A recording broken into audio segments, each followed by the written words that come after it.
Бақыт қонған ерлердің әрбірісі оң болар. Дәулеті күнге артылып, не қылса да мол болар. Қанағаты бар адамға бақыт бұйырған. Ақшаға сатып алуға болатын дүниелер өмірдің кереметтері емес. Дүние түске дейін киіз, түстен кейін мүйіз болып кетуі әп-сәтте. Адамның ең ұлы қасиеті бақытты болуға талпынуы. Махаббат деген қасиетті күш. Дүниеде махаббат болмаса, адам баласы қуаныш пен қайғының, бақыт пен бақытсыздықтың не екенін білмей өтер еді. Егер Құдай сені бақытты еткісі келсе, қиын жолдармен жүргізеді.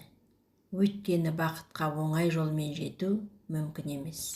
Орындалған арман – бақыт, орындалмаған арман – күйік. Адамның басына қонған бақыттың тұрақты болуы жақсы мінез құлыққа байланысты.